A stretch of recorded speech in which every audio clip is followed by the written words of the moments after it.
On the day of my parents' 50th wedding anniversary, I got a message no son should read. I wasn't welcome. So instead of showing up to smile for the cameras, I opened the gate to my brand new $10 million ranch in Texas and started making other plans. My name is James Ellison, and I grew up in a town in Alabama where everybody knows your truck by the sound it makes turning onto the church lot. My father ran things, at home, at work, and in the spaces in between, while my mother made sure the windows were clean and the curtains were closed when the family argued. I learned early that silence keeps peace, and that some people only love you when you fit inside the story they already wrote. My brother, Richard, fit perfectly. He inherited Dad's handshake and Mom's smile, and the small chain of local businesses that kept our last name painted on awnings across 2 counties. When we were kids, I could fix a leaky pipe and sketch floor plans from memory, but Richard learned to stand next to Dad at Rotary breakfasts and talk like a man who'd never been wrong. By high school, folks called him the future. If they called me anything, it was the quiet one. I left after graduation with a duffel bag, a tool belt, and a stubborn belief that houses could love people back if someone cared enough to make them whole. I took any job I could: demo, drywall, roofing in summer heat that made you taste copper. I slept in a studio above a bait shop, then in the back of a pickup when the studio owner doubled my rent.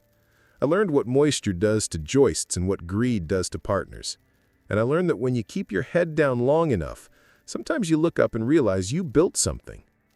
The first place I flipped was a shotgun house with a caved-in porch and a magnolia out front that refused to die. I turned that porch into a promise, sold it, and bought 2 more.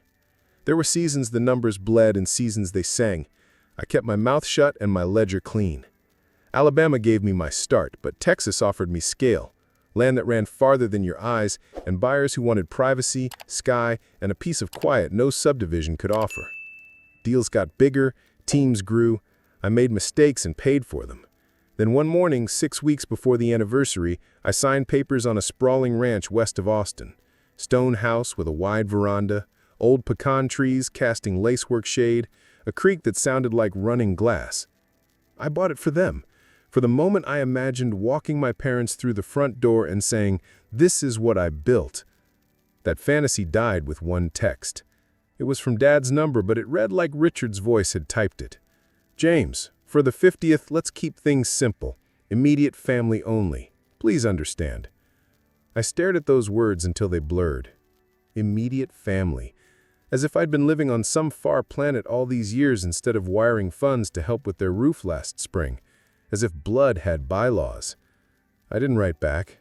I let the phone grow heavy in my hand while the old Alabama summer sound filled the room. Cicadas in the trees, a fan clicking while it turned. Memory is cruel when it wants to be. It handed me a stack of moments I hadn't asked for. Me at 8, bringing Dad a crooked birdhouse from shop class. Dad's eyes sliding past me to the newspaper. Me at 16, showing Mom the sketch of a starter home I'd designed on ruled paper. Her smile small and worried, like she hoped I'd pick something safer. Me at 22, standing in the back at Richard's promotion dinner, listening to Dad toast a son who never gave us a day of trouble. I set the phone down and walked outside. The Alabama air tasted like iron and rain. Across the yard, the truck I'd driven 1,000 miles back and forth to Texas wore a skin of red dust from county roads and a confidence I'd earned mile by mile. I thought of the ranch. The way the main house opened to a long lawn that looked like it was built for vows and second chances. The way the stone held the day's heat and let it go at dusk like a prayer. I had planned to bring them there after the anniversary party. We'd have a quiet dinner on the veranda. I'd hand Dad the deed to the guest cottage and watch my mother's face light when she walked the garden path. That had been my story. The text told theirs. I went back inside and scrolled up the thread. Dad's last message before this one had been a thumbs up when I fixed the HVAC at their place in May. Before that, a photo of him and Richard at the new storefront ribbon cutting. Not a single question about my life, just the occasional request and the polite thanks that followed compliance. I felt something like grief, but sharper. Not for what I'd lost, for what I'd finally stopped pretending I had. My phone buzzed again. A separate message from a number I knew before I read the name. Claire. We hadn't spoken in years. Heard about the anniversary. Hope you're okay. Claire had once believed in my sketches until her parents stopped nodding along. When their approval cooled, so did hers. I watched her text sit there, pulsing like a small old ache. Then I made a choice that didn't involve her, or Dad, or anyone who needed me smaller to love me right. I opened my contacts. Not the family group that never had my number pinned at the top, but the people I'd built a life with. The crews who showed up in August heat, the neighbors who trusted me with their roofs, the realtor who never lied on my behalf, the pastor who did funerals without charging a fee, the teacher who bought her first home because I waited 6 months so she could save the down payment, and the cousins they'd stopped inviting when they married into the wrong families. I typed a message and felt my shoulders settle as I found my voice. Change of plans. I'm hosting a gathering at my place in Texas this weekend. Bring whoever you call family. No speeches, just good food, good music, open sky. My thumb hovered over send while the ceiling fan clicked and the cicadas sang, and somewhere in town Richard was probably practicing a toast about legacy. I let the image pass like weather. Then I looked at the text from my father one more time, read the line about keeping things simple, and felt the first clean breath I'd taken all day. I hit send. I didn't expect the responses to come so fast. Within an hour, my phone buzzed like a hornet's nest. Old friends, co-workers, neighbors from both Alabama and Texas, people who had once shared sweat, meals, and kindness, texted back with excitement. Wouldn't miss it. Tell me what to bring. James, it's been too long. The more replies I saw, the lighter I felt. For the first time in years, I wasn't the one chasing an invitation. I was the one extending it. But as the confirmations piled up, so did the memories of what led me here. You don't decide to throw a rival party against your own parents without first being shaped by years of subtle slights. Every Thanksgiving seat saved for Richard. Every Christmas toast where my name was missing. Every time Dad introduced us as my son Richard and his brother James. The truth was, I'd built my empire in the quiet. When Richard expanded the family businesses across county lines, folks saw his face on billboards. When I signed my first $1 million property deal, no one in Alabama knew because I hadn't posted a thing. My father taught me that silence keeps you safe. I just took it further. Silence as a weapon. Silence as proof. Still, even as I drafted plans for the weekend, I couldn't escape the sting of that message. Immediate family only. It rattled in my skull like loose change. I wanted to ask, wasn't I immediate enough when I patched the roof last spring? When I loaned Richard 10 grand he never repaid? When I sent flowers every Mother's Day, even after Mom stopped answering my calls? That night, I drove west, my truck loaded with supplies for a gathering that was becoming bigger than I'd intended. I watched Alabama fade in the rear view, pine trees thinning, horizon widening, and crossed into Texas as dawn broke. The air was drier, the sky higher. My ranch came into view around noon, its stone house glowing in sunlight, the land stretching in every direction like a promise. The first thing I did was walk the veranda, running my hand along the warm rail. I imagined my parents standing there, Richard scowling, Claire pretending not to recognize the man she once dismissed. That image used to ache. Now it made me smile. This place wasn't theirs, it was mine.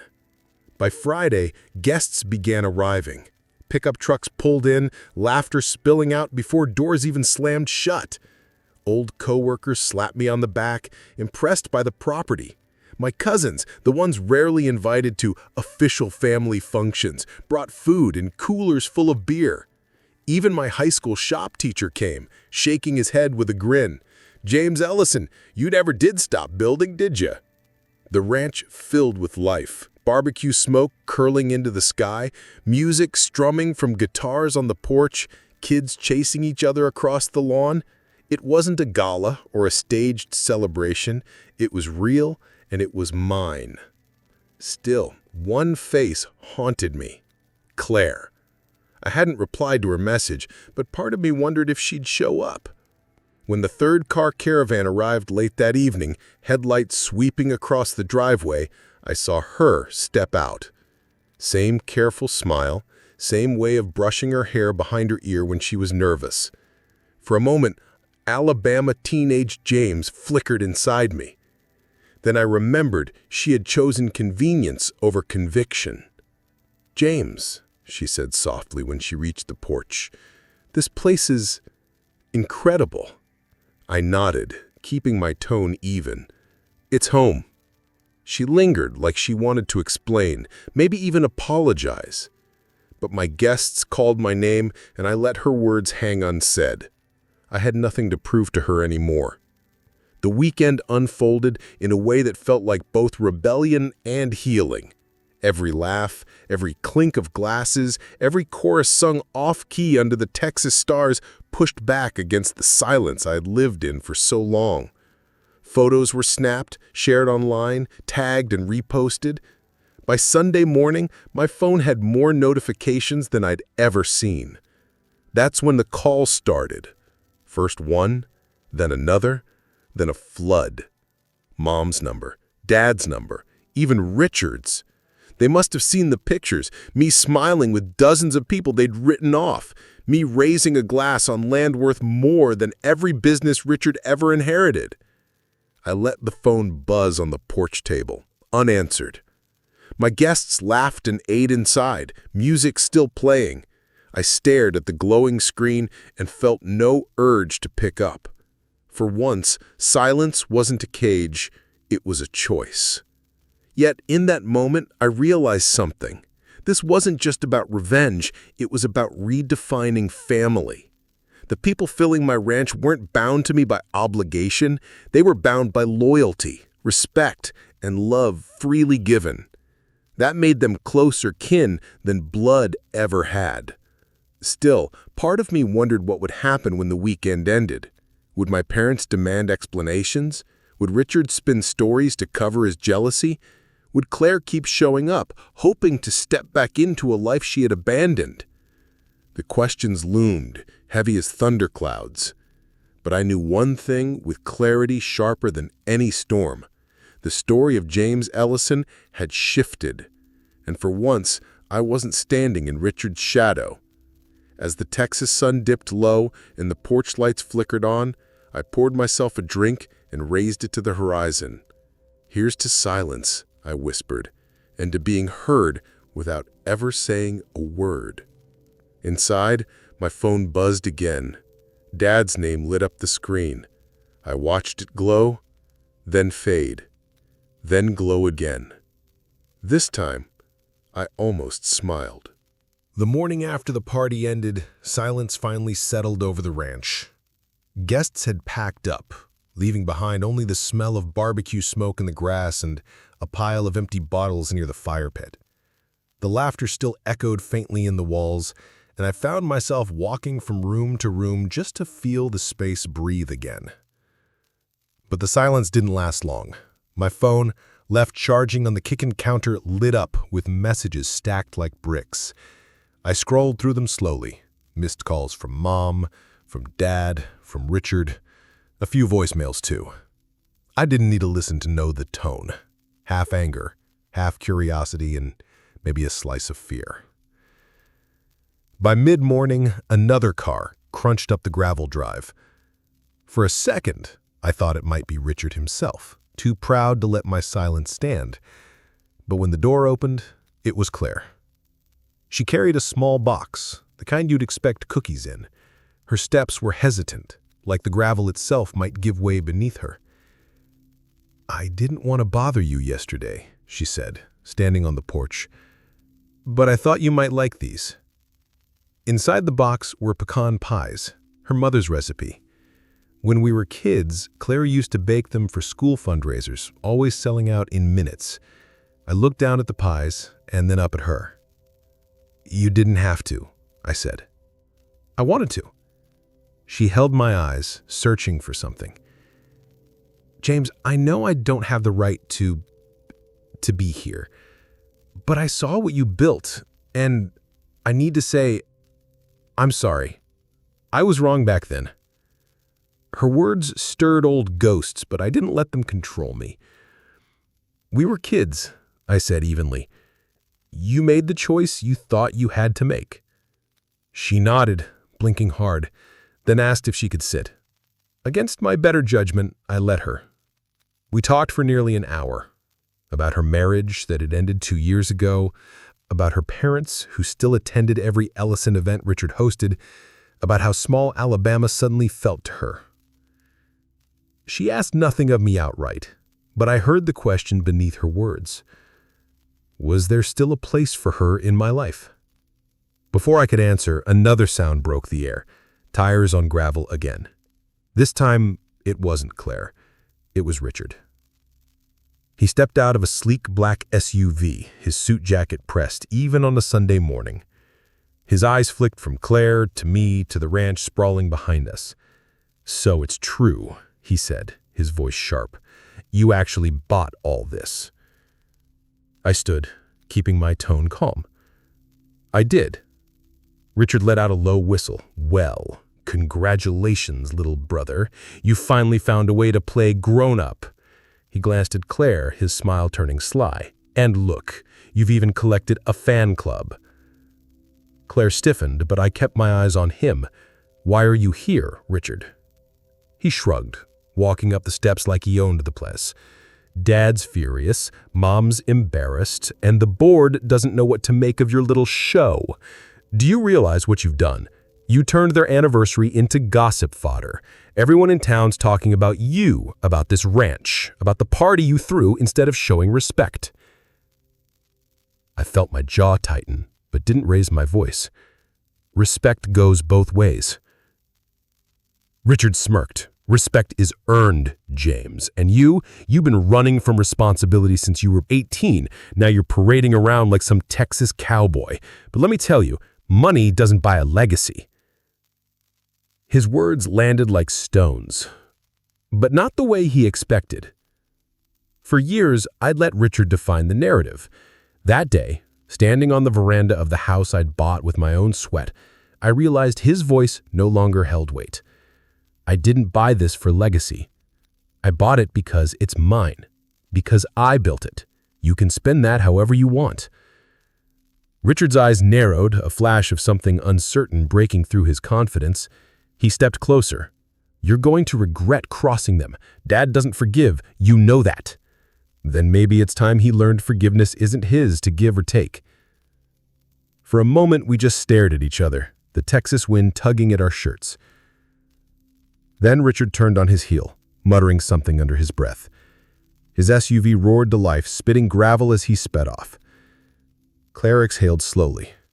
He hasn't changed, she whispered. No, I said. But I have. That evening, I sat on the porch alone, the sun setting in streaks of orange and violet. I played Richard's words over my head, testing them like loose teeth. Respect. Legacy. Responsibility. He thought those things were granted by parents, inherited like a family business. I knew better now. They were earned, built, nail by nail, deal by deal, choice by choice. As the last light faded, my phone buzzed again. Another call from Dad. I didn't answer, but I knew it wouldn't be long before silence wasn't enough. One day soon, I'd have to face him, not with apologies, but with the truth I'd carried for too long. For now, though, the ranch stood as my answer. Wide, unshakable, and mine. The next week passed like a storm circling just beyond the horizon. I worked the land during the day, walking fence lines, checking the barns, learning the rhythms of a property this size. The ranch demanded presence, and I welcomed it. But each evening, when the sun bled into the hills, the silence was broken by the same sound, my phone buzzing with unanswered calls. Dad called most, sometimes Mom, once or twice Richard. I never picked up. I'd listen to the voicemails instead, short bursts of control and guilt. James, this has gone far enough. You embarrassed us. Son, people are talking. Do you want your mother to suffer through that? You've made your point. Now come home and stop this nonsense. The words hit like familiar arrows, dipped in the same poison they'd always carried. Shame disguised as love. For years, I let those arrows pierce. Now, I let them clatter to the ground, blunt and harmless. One evening, though, a different message came. It wasn't from my parents or Richard. It was from an old friend, Marcus, a contractor I'd once partnered with in Birmingham. "James, I ran into Richard at the Chamber of Commerce. He's telling folks your ranch deal's a sham. Says you're leveraged up to your ears, about to lose it all. Just thought you should know." I sat back, the voicemail replaying in my head. That was Richard's move. If he couldn't win by merit, he'd smear by rumor. It worked in small towns, where gossip traveled faster than truth. But Texas wasn't Alabama, and I wasn't 18 anymore. Still, Marcus's warning lit a fire. Richard wasn't going to stop at words. He'd come for what I had built, the way he always came for anything he couldn't understand. That Friday, Claire returned. She'd been hovering at the edges since the party, texting occasionally, offering to help with errands. Part of me wanted to send her away, but another part, lonelier perhaps, let her in. She found me in the barn fixing a latch. "You heard from them again?" she asked. I nodded. Same song, different verse. Richard spreading lies now. She sighed, brushing hair from her face. "He's threatened by you. Always has been. Even when we were kids, he couldn't stand that you did things your own way." Her words hung heavy. I remembered nights when Richard mocked me at the dinner table, Dad chuckling along while Mom stayed silent. I remembered Claire sitting beside me then, eyes darting between us, never speaking up. "You knew back then," I said quietly. She looked down. "I did. And I didn't defend you. I was scared to go against your family." I tightened the latch, the metal clinking shut. "You don't get to rewrite it now." She flinched, then nodded slowly. "You're right. I wanted you to know I regret it." I believed her, but regret doesn't rebuild trust. It only leaves the ruins visible. That night, I sat on the veranda with a legal pad, sketching. Old habits die hard. I mapped out not birdhouses or starter homes, but contingencies. How to secure the ranch legally, how to protect assets Richard might try to undermine, how to expand before he could corner me with lies. Real estate wasn't just land, it was leverage. And if Richard wanted to play that game, I had years of experience he couldn't touch. By Sunday, the storm hit. Mom called again, this time her voice cracking. "James, your father wants to see you. Please, just come to the house. Talk to him. Don't make this worse." Her plea twisted something in me. I pictured her in the kitchen, apron dusted with flour, eyes tired of decades of standing beside a man who measured love in obedience. She wasn't innocent. She enforced the silences too, but she was softer than Dad, more breakable. I almost said yes. Almost. But then I remembered the text, immediate family only. The finality of those words, the way they sliced me out like I was diseased. You don't undo that with one shaky voicemail. Instead, I told her the truth. "Mom, I bought this ranch to show you I made something of myself. I wanted to share it with you. You didn't want me there, so I showed it to the people who did." She sobbed softly. "James, it's not that simple." "It is," I said, my voice steady. "For once, it really is." I hung up before she could answer. The following morning, Richard showed up again, this time not alone. He brought two men in suits, sharp-eyed and silent, carrying briefcases. They stepped out of the SUV like vultures circling fresh carrion. "James, I thought we might have a civil conversation. My associates here are interested in development opportunities. They've heard rumors you might be looking to sell." I laughed, the sound startling even me. "Sell? I just bought it." Richard's smile thinned. "Everyone has a price, little brother, and if you're leveraged like I've heard, selling now might save you some pain later." The suits stayed silent, watching me like hawks. I met their gaze, unflinching. "You heard wrong. This ranch isn't for sale. Not today, not ever." Richard stepped closer, lowering his voice. "Then you better be ready, because Dad's patience has limits, and when he's done with you, you'll wish you'd never left Alabama." I didn't blink. "Funny thing, Richard, I stopped wishing years ago." They left in a cloud of dust, their threat hanging in the air. I watched until the SUV disappeared down the road, then turned back towards the house. My heart beat steady, not with fear, but with something fiercer, resolute. This wasn't just about a ranch anymore. It was about a lifetime of silence breaking wide open. After Richard left with his men in suits, the ranch felt different. The land still stretched wide, the pecan trees still shaded the veranda, but the air carried a weight now. It wasn't just mine anymore, it was a target. For years, I had lived in silence, building brick by brick, deal by deal. But silence doesn't stop wolves, it only teaches them to circle closer. Richard had made his move. I needed to decide whether I'd keep ignoring the noise or finally confront it. I spent the next few days tightening the ranch, not the fences or the barns, but the foundation no one could see. I met with lawyers in Austin, men who spoke the language of contracts the way cowboys spoke of cattle. Every deed, every loan, every clause that tied me to this property, I had them comb it line by line.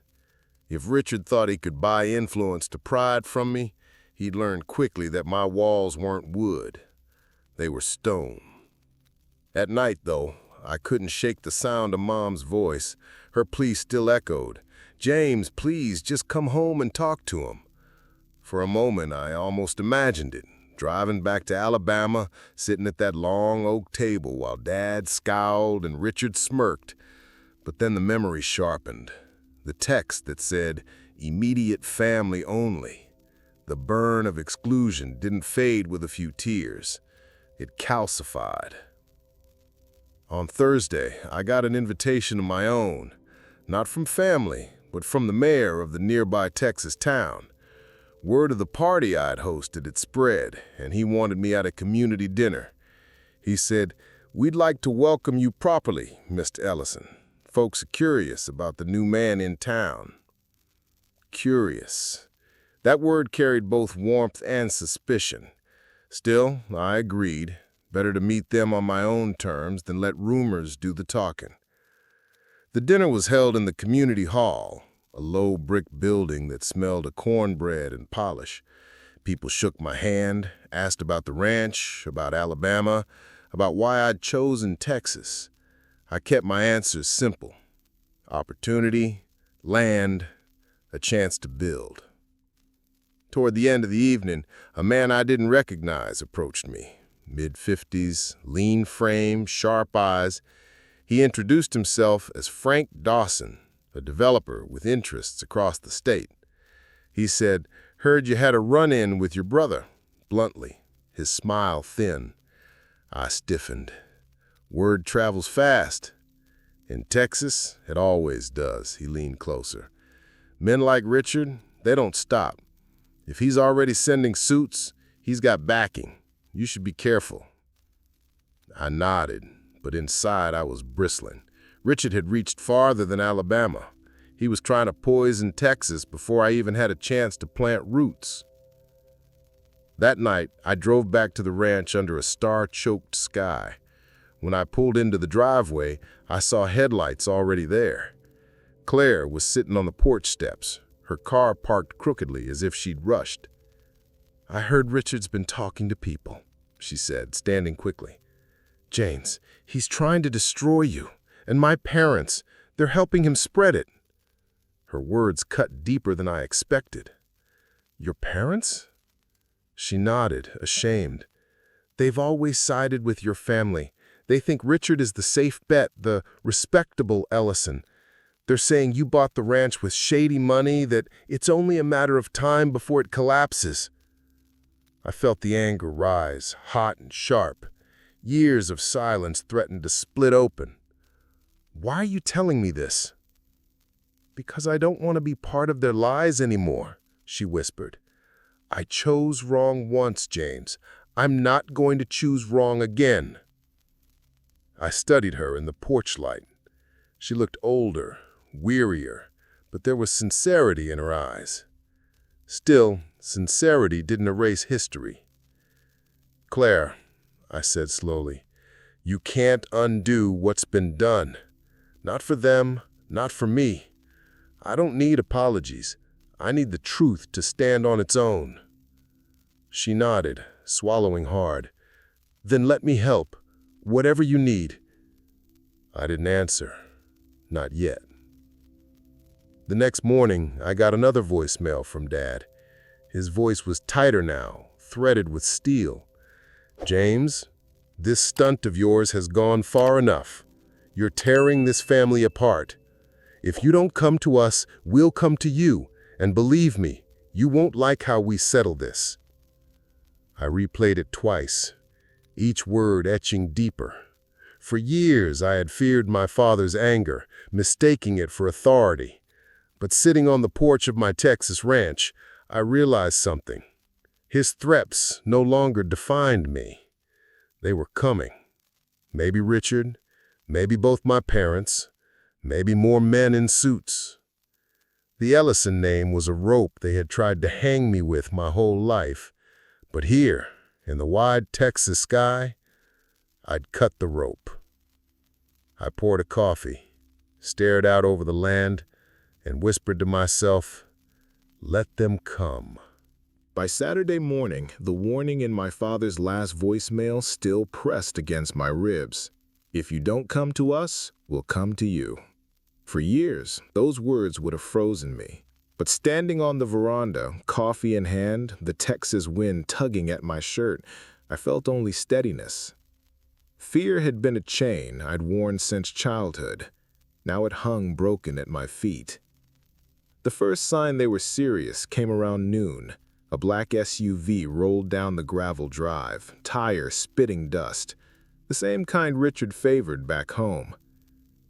But when the door opened, it wasn't him. It was my father. He stepped out slowly, wearing his Sunday suit, though it was Saturday. His hair was thinner, his frame smaller than I remembered, but his eyes, the hard, drilling blue, were the same. For a moment, we just looked at each other across the stretch of driveway, 30 years of silence condensed into a breath. "James," he said finally, his voice carrying the authority of a man used to being obeyed, "we need to talk." I stayed where I was. Funny, last time I checked, I wasn't welcome. He flinched, just barely, but recovered. That was Richard's doing. He thought it best. We agreed. I let the words hang. So it wasn't a mistake. It was a choice. He came closer, his shoes crunching the gravel. "You embarrassed us. That spectacle you hosted? Do you know what people are saying? That you're trying to replace us? That you think money can buy family?" I set my coffee down on the porch rail. Family isn't bought. It's proven. And you proved exactly what I am to you. For the first time, his gaze faltered. He looked past me, at the ranch rising proud behind my shoulder. "You did well for yourself," he admitted grudgingly. "But this wasn't the way to show it." I laughed once, short and sharp. "No, the way to show it would have been standing quietly at Richard's side, pretending I didn't exist." His jaw tightened. "Richard carries the Ellison name with dignity. He knows responsibility. And I don't?" My voice hardened. "I've built more from nothing than he's ever earned from inheritance. The difference is, I didn't need your blessing to do it." He stepped up onto the first porch stair, the distance between us shrinking. "You think this ranch makes you a man?" "No," I said quietly. "Walking away from you did." The silence after that was thick, stretched like barbed wire. Then his shoulders squared. "You're making a mistake, son. You think you can stand against this family? Blood runs deeper than pride." I met his eyes, steady. "Maybe, but respect runs deeper than blood." For a long beat, neither of us moved. Then with a sound like air escaping a balloon, his posture softened. He looked older suddenly, tired. Without another word, he turned, climbed back into the SUV, and drove away.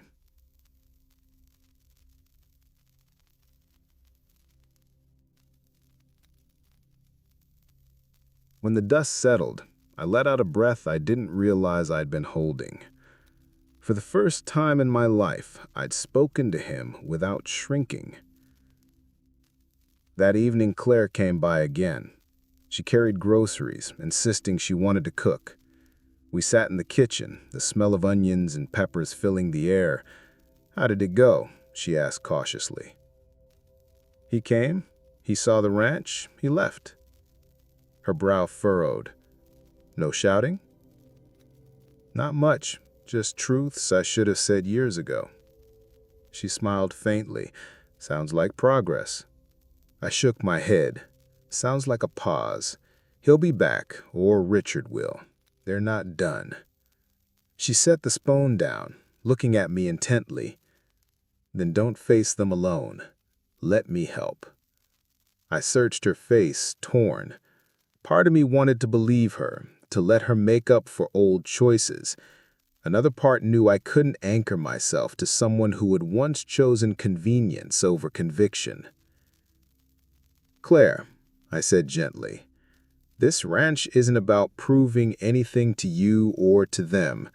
It's about proving something to myself, that I'm not the boy they cast aside." Her eyes glistened, but she nodded. "I understand." Dinner passed quietly, and when she left, the house felt both emptier and stronger. The next morning, I found a letter slipped under the front door. No return address, just my name written in my father's sharp script. I unfolded it slowly.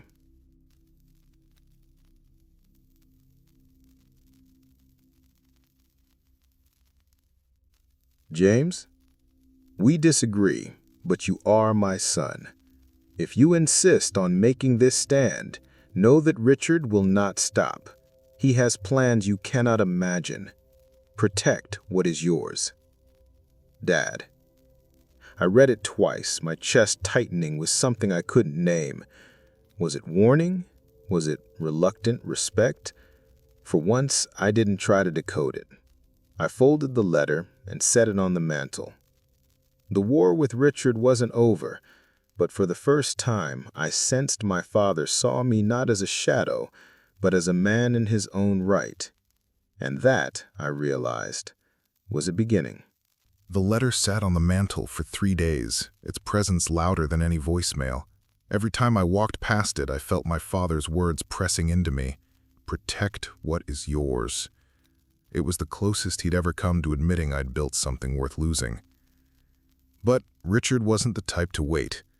By midweek, I got a call from Marcus, the old contractor friend who'd warned me before. His voice was urgent. "James, your brother's been talking to investors in Dallas. He's pitching them on a development project right on the edge of your ranch. He's saying the land's ripe for subdivision." Subdivision. The word tasted sour. My ranch wasn't just property. It was open sky, quiet mornings, space earned nail by nail. Richard wanted to choke it with asphalt and tract housing, all for a quick profit. That evening I drove the fence line, watching the sunset spill gold across the fields.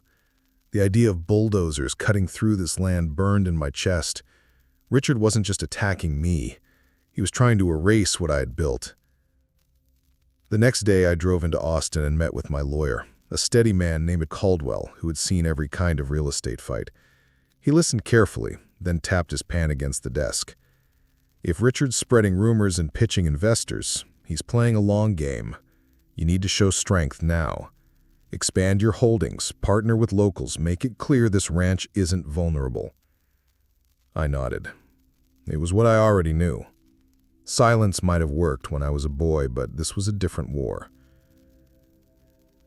That night, as I sat on the veranda sketching out ideas, headlights swept across the drive again. Claire. She stepped out carrying a folder. "I talked to someone, a realtor in Alabama. Richard's been bragging. He claims he has paperwork tying you back to some bad deals years ago. Says if he leaks them, it'll ruin your reputation." I frowned, taking the folder. Inside were copies of listings I recognized, houses I'd flipped in my early years. Every contract was clean. "There's nothing here," I said. "He's bluffing." "Maybe, but he's telling people otherwise," Claire said. "And you know how fast lies spread." I studied her, searching for her angle. "Why are you really helping me?" She hesitated, then looked away. "Because I should have stood by you once, and because part of me still believes in who you are." I wanted to believe her, but trust, once shattered, isn't easily glued back. Still, information was information, and Richard had made his move. The following morning, I drove into town and met with Frank Dawson, the developer who'd warned me earlier. Over black coffee in a diner that smelled of grease and grit, I told him I wasn't looking to sell, but I was looking to strengthen. "You've got prime land," Frank said, leaning back. "If you build responsibly, maybe guest cabins, maybe a vineyard, you'll make it clear you're not just sitting on dirt, you're investing." The idea settled in my mind like seed in tilled soil. Expansion, not retreat. Back at the ranch, I called my crews, the men who'd swung hammers beside me for years. "I've got work," I told them. "Bring your tools, we're building." By the weekend, trucks rolled in, lumber stacked high. The air rang the sound of saws and hammers. We raised cabins along the creek, framed new barns, and cleared trails. The ranch grew, not smaller under pressure, but larger. Every nail driven was a message to Richard. I wasn't backing down. Still, I knew he'd hear about it soon. And when he did, he'd come. On Sunday afternoon, as the men packed up, I stood by the fence line, sweat stinging my eyes. That's when I saw another SUV pull up. Richard, again, this time stepping out alone. His face was tight, his jaw rigid. "You think this is a game?" he snapped, striding towards me. "Building cabins, stirring up the locals, making me look like a fool?" I wiped my hands on my jeans, calm. "I'm not making you look like anything, Richard. You're doing that yourself." He stopped inches from me, his voice low. "You don't belong here, James. You never did. Alabama was your chance and you walked away. Now you're playing cowboy in Texas and you think it makes you a man?" I met his eyes steadily. "I don't think it. I know it. Because I earned it without you, without them, without anyone's approval." For a heartbeat, his mask slipped. I saw the insecurity beneath, the fear that his inheritance was hollow, that my silence had never meant weakness. "You're gonna regret this," he finally said, his voice trembling with rage. "Dad can't protect you forever." I smiled faintly. I don't need his protection anymore. He turned sharply, storming back to the SUV. The engine roared, gravel spitting as he tore down the drive. I stood there, the Texas sun hot on my shoulders, the ranch alive with new sounds of growth behind me. Richard had declared war, but I had already chosen my battlefield. The week after Richard stormed off, the ranch felt like a fortress. New cabins lined the creek, fences stood taller, and the hum of saws had been replaced by the quiet strength of finished work. Yet beneath it all, I knew the silence before the storm too well. Richard wouldn't vanish. He'd regroup, scheme, and come back swinging harder. Sure enough, by Wednesday, I received an envelope slipped under my gate. No return address, just my name scrawled across the front. Inside was a typed letter on legal letterhead, a notice of intent to challenge the ownership of my ranch.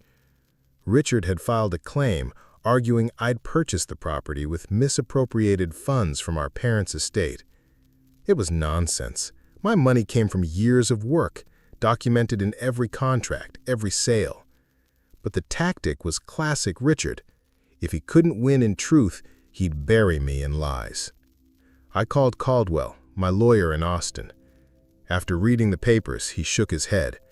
He doesn't have a case, James, but he has money and influence, which means he can drag this through the courts to wear you down. We'll fight it, but you need to be ready. Ready. I'd been ready my whole life, I realized. Not for lawsuits, but for proving myself where no one believed I could. That night I sat on the veranda with the letter in my lap. The Texas stars burned fierce above me, steady and indifferent. I thought of my father's warning, protect what is yours. Maybe he hadn't meant it as support, but it felt like it now. 2 days later, I got another visitor. This time it wasn't Richard. It was my father. He arrived alone again, moving slower, shoulders heavier than the last time. I met him by the barn, where the smell of fresh-cut cedar still lingered.